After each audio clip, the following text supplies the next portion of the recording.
Larry Fedora has a right to have his opinion. And Larry Fedora has done more thinking about this issue, more research into this issue than all the people running their mouths in the media that really don't care about football and just looking for a talking point.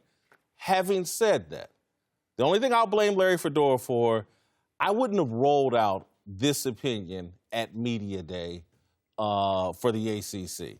It's a soundbite. You have to present, when you're going against conventional wisdom and whatever the groupthink is, you got to do it in a more strategic way than answering people's questions at a press conference and rattling off some sound bites that can be easily misconstrued. So I don't think the setting was the appropriate place for these comments. All right, well, Larry Fedora was salient in his points, and he's got the right to have that opinion, and he spent more time around football than any of the reporters that are criticizing him or any of the media that will criticize him for his opinion. Let me tell you the thing that really irritates me, and I get irritated about this. Football, the equation out there that we're told, and football has, for me, it's provided far more than it's ever taken. It's given me far more than it's ever taken. 29 surgeries. Yes, and I do it all over again. But the equation seems to be football equals CTE equals early death, or you're going to kill your family. And that's the narrative that's pushed all the time. And you know what they don't look at? They don't look at the fact that guys retire, and some guys put their identity in playing football. And when that identity is taken away from you, guess what? You fall into depression. How does that factor into the equation? How do guys that are stuck on and addicted to opiates, how does that fall into the equation? How about guys that abuse alcohol? How about guys that don't have a purpose when they're done playing?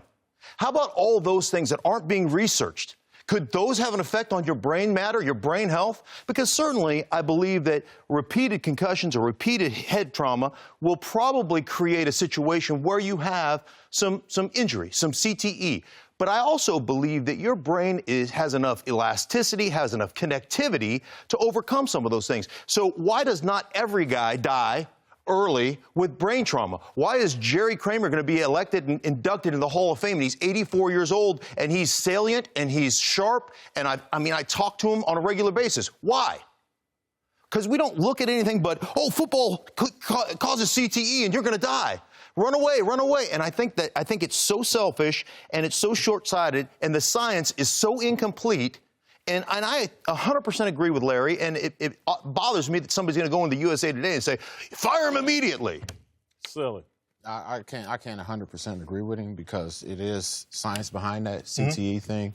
And, you know, just playing the game as long as I have, and, you know, dealing with some of the things that you have to deal with after you have a concussion, I understand, you know, that it's real. It's real. I agree with everything he said, but that it's overblown, and you can bend it whichever way you want to. I don't think the NFL would have went this long trying to hide it like they did without it being true science behind it. You have a problem with... Incomplete science, though. True science, but I think it's incomplete science, at least my opinion. You have a problem with Larry Fedora bringing up this issue at the Media Day, or... I'm with you. I think he could have found a different platform to bring it up, but I did, like I said, the only thing I had an issue with was the CTE. I believe, like, if you look 10 years down the road, I believe the game is going to be different from what it was from now. If you go 10 years, you know, into the past now, it's different now than what it was 10 years ago. So it's definitely going to be a lot different from what it was, you know, then. Right now, what they're doing is they're trying to make the game safer, but in the sense of trying to make the game safer, you're changing a lot of the rules that people like to see. People like to see hard hits. Now, every time you hit somebody, if a guy acts like he's hurt, it's a fine, it's a penalty. And you may not even have hit him illegally in the sense of what they're considered to be illegal right now. It's, if the guy looks like he's hurt, let's throw a flag. The thing that's going on is all this research is fresh. Everything is new. And so I disagree with all three of you guys, honestly, because science has said repeated hits to the head can possibly cause CTE. I didn't play a position where I was susceptible to many hits every single game. Different than you got to bang every play. You had to bang every play. A fullback and a middle linebacker, it's a concussion pretty much every play on an isolation play. For me, he's coaching college kids. Their goal is to make it to the NFL. They are going to go balls to the wall every play. And if their coach backs this, what's the repercussions for them? Ball down the middle. When I played this ball down the middle, it was catch the ball, curl up, you know you're going to get hit. Now, ball down the middle, catch the ball, they probably going to let you take a step or two, and they're going to tackle you. his players are going to blow guys up. They're going to light guys up. And I disagree. Why wouldn't they? Because their coach is not going to get on. You get a penalty, he's going to outwardly say that's okay. But he's a coach in a meeting. Let's knock they out. Do you know a coach in football who doesn't want you to blow somebody up? Every coach does. But because of the science now, you have to change your line of thinking. This just goes back to we're trying to make the game safer. You got a coach like him saying basically the complete opposite. Oh, he was talking in circles. Oh, I'm all for making the game safer, but. Oh, I'm all for doing this, but. What do you believe? I tend to believe Larry Fedora, to be quite honest with you. I think the CTE thing is exaggerated, and I think I agree with that. I would agree that it's everybody's different. You said Jerry Kramer, 84 years old. I can't agree it's exaggerated. I mean, you've seen guys that they've taken their lives and they've studied their head. But everybody's not going to react the same. Football. Like I know, like guys who smoked cigarettes forever and didn't get cancer. Thank you. You know, my dad smoked, he got cancer, and he just couldn't stop, and he died. So each guy is going to react different, but it is a link to it, and it's a great link to it. The same with cancer. I mean, eventually. I mean, if you smoke for 80 years, I don't think you're going to, but some guys, like you said, some guys can do it. James, here's what I would say, and we can't go all the way down this rabbit hole, but I get people smarter than me, and if we had the time here, I could unpack for you things that science has said that now we know was wrong, or now we know was out of context, or now we know was just absolutely made up BS. Yeah. And so... I mean, it's not just football. It's boxing. It's soccer. Right. I mean... All contact sports. Any contact sports, you've got a chance for CTE. My biggest issue, though, is they don't look at any of the other factors. They don't look at anything else. They don't look at lifestyle. They don't look at, are you working out? Are you physically active? Are you, addicted How many to opiates? years did you take drugs to play and stay on the field? And what are those drugs doing to your brains? And so none of that is discussed. And so the last point I want to get to here with Fedora, which I actually 1,000% agree with, and I know people were laughing when he said it, when he talks about football being a vital contributor to American society and the success of America.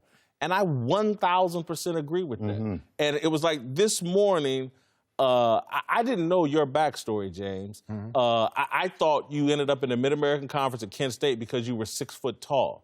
I didn't know that you were a problem in high school. Yeah, a lot of the big schools. I self-destructed myself. You know, I was immature. I was young. I did what I wanted to do, what I thought was best. What other avenue other than football would have came and got that James Harrison and put him on a path to where he could grow up, mature?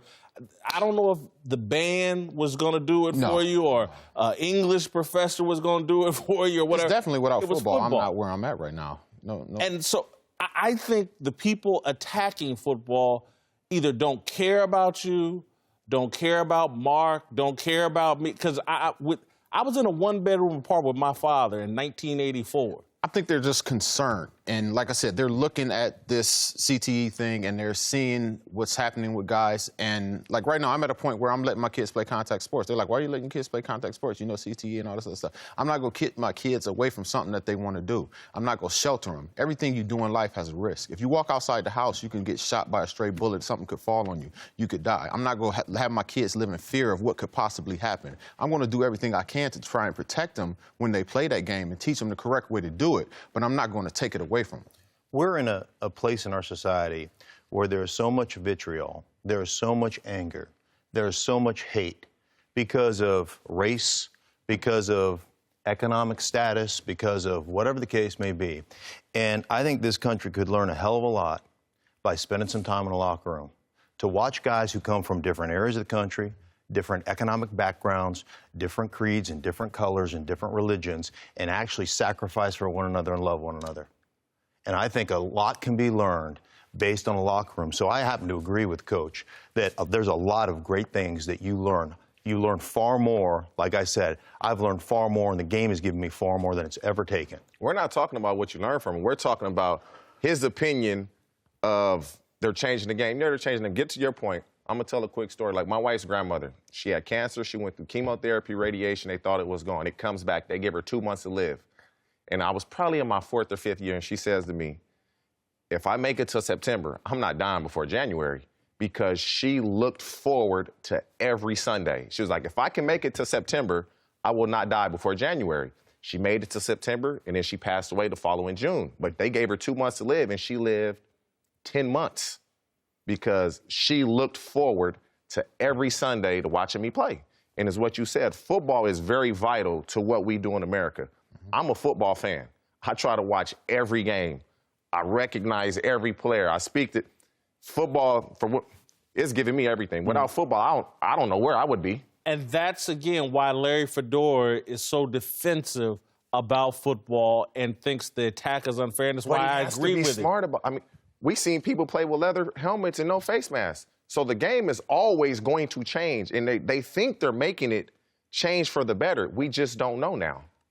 I think his concern, though, is, and it's my position, without risk, there's no reward.